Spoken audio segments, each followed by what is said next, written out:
This is Real News Media TV, coverage you can trust. Please like, share, subscribe, and hit the notification bell. Select all for daily news updates. Flooding in Mandeville and Alligator Pond. Heavy and persistent rain have left several roads in Mandeville flooded. The situation has caused problems for a number of people in the central Jamaica town, including the occupants of a Toyota motor car who had to abandon the vehicle after trying to maneuver a flooded section of Bonita Crescent. Meanwhile, at least 10 households are now marooned on Harriet Meadows as the only access road to their homes is flooded. Over on the Carteret Road, a section of the main road in the vicinity of Bel Air High School is flooded. Also, despite millions being spent to address drainage problems on Villa Road, there was a flooding at a section of the roadway, resulted in staff at a warehouse along the thoroughfare being stranded. In addition to this, sections of Levy Lane have been inundated with water, and the traffic lights at two sections of Caledonia Road are not functional. Meanwhile, in the south, Omar Robinson, a resident of Alligator Pond, told the news that the coast road which leads to Clarendon has been flooded. Fraser-Pryce clocks a 10.60 in win over Thompson Hero. World champion and Olympic Games silver medalist Shelly-Ann Fraser-Pryce ran a personal best at 10.60 seconds in an upset win over Olympic champion Elaine Thompson-Herro in the women's 100-meter at the Diamond League meeting in Lausanne, Switzerland on Thursday. It was just the third victory for Fraser-Pryce over Thompson-Herro in the 100-meter, doing so while setting a new meeting record, beating the 10.72 seconds set in 1998 by American Marion Jones. It was yet another 1-2-3 finish by the Jamaicans. Thompson-Herro, whose 8-race winning streak dating back to July 3 was snapped, finished second in 10.64 seconds, and Olympic bronze medalist Shericka Jackson was third in 10.92 seconds. 15-year-old boy wanted for shooting 3 people, 2 fatally arrested. A 15-year-old boy wanted for the murder of a couple and the injury of a man in Westmoreland last month has been arrested. The teen was accosted during a police operation on Ricketts Street in Savannah Lamar in the parish today. Charges are expected to be laid against him. The 3 victims were attacked in a home invasion on July 13.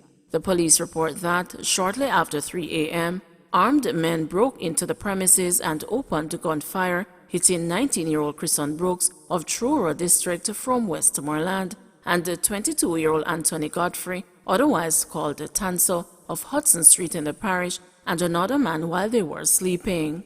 They were taken to the hospital where Brooks and Godfrey were pronounced dead, and the other man was admitted in stable condition.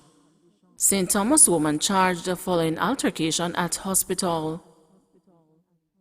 A St. Thomas woman has been charged with assault and malicious destruction of property following an altercation at the Princess Margaret Hospital on Wednesday.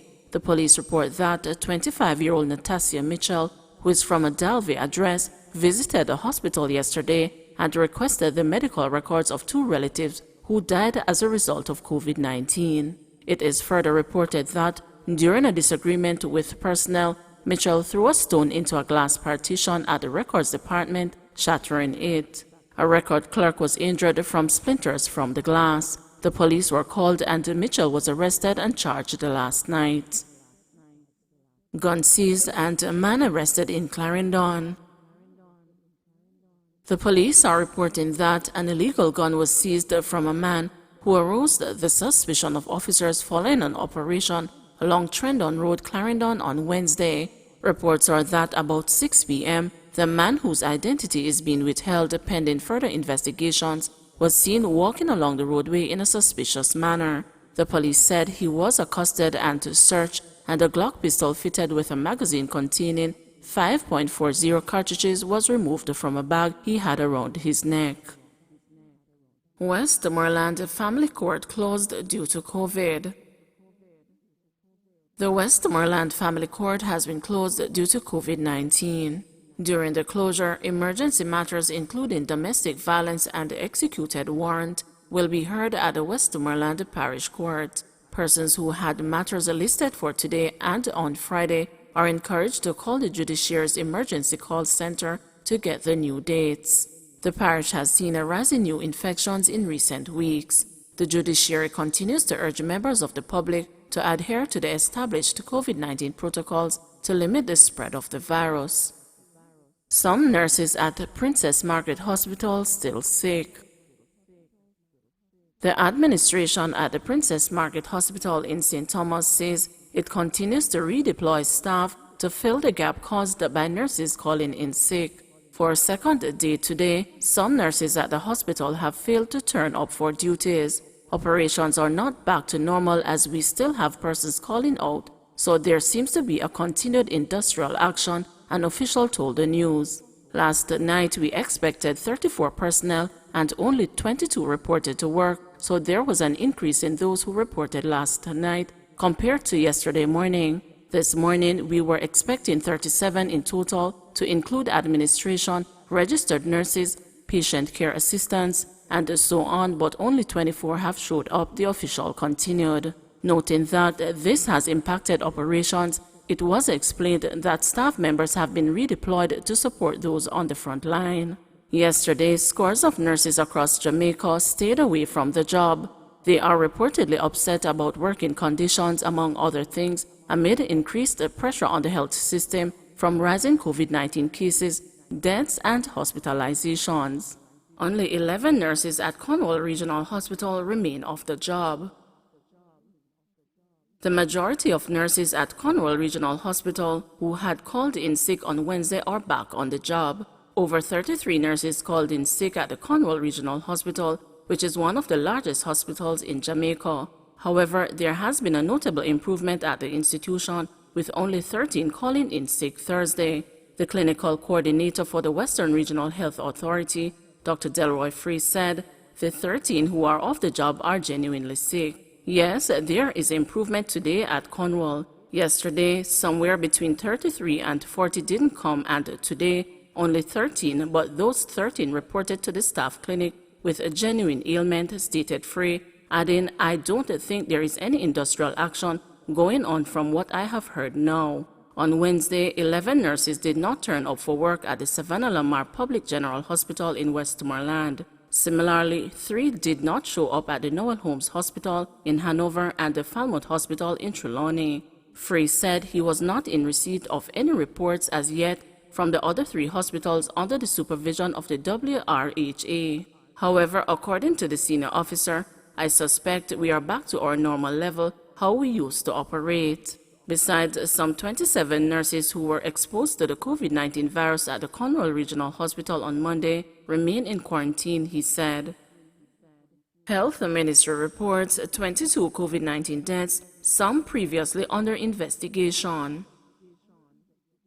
The Ministry of Health and Wellness is reporting that 22 COVID-19 fatalities have been recorded, some of which were previously under investigation. The ministry says the deaths occurred between May 22 and August 24. The deceased are a 66-year-old man from St. James, whose death was previously under investigation, a 63-year-old woman from St. James, whose death was previously under investigation, an 87-year-old man from St. Catherine, whose death was previously under investigation, an 86-year-old woman from St. James, whose death was previously under investigation, a 47-year-old woman from St. James, a 71-year-old woman from St. James, a 66-year-old man from St. Catherine, a 76-year-old man from St. Catherine, a 64-year-old woman from Kingston and St. Andrew, a 55-year-old man from Kingston and St. Andrew, a 65-year-old man from Hanover, a 57-year-old woman from St. Catherine, a 71-year-old man from Westmoreland, a 78-year-old woman from St. Elizabeth, a 51-year-old woman from St. Elizabeth, a 76-year-old man from St. Elizabeth, a 24-year-old man from St. Elizabeth, an 87-year-old woman from St. Elizabeth, a 72-year-old man from Hanover, a 61-year-old man from St. Anne, a 68-year-old man from St. Anne, and a 63-year-old man from Clarendon. And 3 more fatalities are under investigation, moving that figure to 132. Meanwhile, there were 463 new cases with ages ranging from 9 days to 97 years, pushing the total to 64,294, with 14,528 being active. Of the new cases, 286 are women and 177 are men. The parish breakdown is as follows: Kingston and St. Andrew 80, St. Catherine 63, St. Anne 54, St. Elizabeth 53, Manchester 48, Westmoreland 39, St. James 36, Clarendon 33, Hanover 16, Trelawney 13, Portland 11, St. Mary 10, and St. Thomas 7. A total of 1,723 tests were conducted. The country's positivity rate stands at 41.3%. In the meantime, there were 42 more recoveries, increasing the total to 47,918. Some 705 persons are in hospital, with 186 being moderately ill, 84 severely ill, and 58 critically ill. 4 persons are in government quarantine, while 47,373 are at home. Don't forget to like, share, subscribe, and hit the notification bell. Select all for daily news updates.